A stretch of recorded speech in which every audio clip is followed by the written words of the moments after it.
Wow, 17 years. I wonder where this channel's gonna be in 17 years. Super Video is gonna get massive. We're gonna be the next big thing. Welcome back, where this week I watched Gladiator 3, written and directed by James Gunn. Oh jeez. Oh, I just threw up my back. I'm gonna have to do that take again. Oh, I wish I had my own time machine so I could go back and warn my younger self about what he's getting into. That's right, this week I finally watched Nirvana the band, the show, the movie. I guess you could probably call this Nirvana the band, the show, the movie, the review. This 2026 sci-fi mockumentary based on 2007 web series Nirvana the Band the Show is written and directed by Matt Johnson, who stars alongside co-writer Jay McCarroll as fictionalized versions of themselves, endlessly trying to get a gig at Toronto venue The Rivoli, resorting to a harebrained time travel scheme. Going into this, I hadn't seen any of their previous work aside from the Wii Shop song and their brief collaboration with Joel Haver, but I was honestly surprised by how easy it was to get their style of comedy.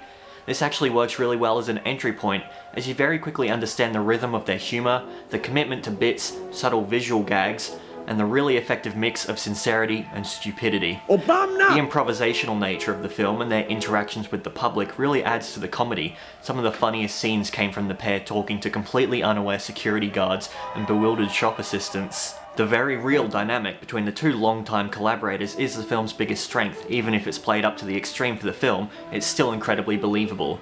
As someone who also makes stuff online, the core concept of two creatives desperately trying to make it really hit way harder than I expected it to. The film is genuinely heartfelt in this aspect. There's a sentiment about growing older and chasing the same dream for years alongside your friends that really underlies the whole film.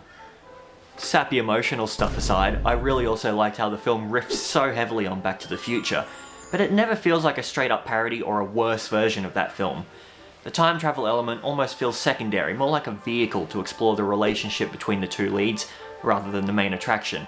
But because of that, any plot inconsistencies or sci-fi logic jumps are pretty easy to forgive. Another thing I liked was how well the mockumentary style worked and lent itself to the humour. There are plenty of fun visual gags with the cameramen, plenty of opportunities to break the fourth wall without coming off as trying too hard. Deadpool. The old archive footage from the pair's own past is combined with the new stuff really well too, recontextualizing old clips and inserting the characters into moments that make it feel like they really did travel back in time. The visual effects are so subtle and equally well integrated with the way the scenes are shot that you barely notice them, especially in the skydive sequence, which actually looked incredibly real. That said, because the film follows the Back to the Future blueprint so closely, a lot of the major beats don't come off as huge surprises, and you can often see where things are going before they get there, and it occasionally feels like the film is holding itself back from going even weirder or more unpredictable. But honestly, those are pretty minor complaints. Everything else the film does more than makes up for it. Overall, this weird mockumentary about two desperate artists is one of the year's most unique and heartfelt films to me, and incredibly relatable despite my unfamiliarity with the source material. Nirvana the band, the show, the movie gets 8 thumbs up out of 10 from me. That's a wrap, so thanks for watching.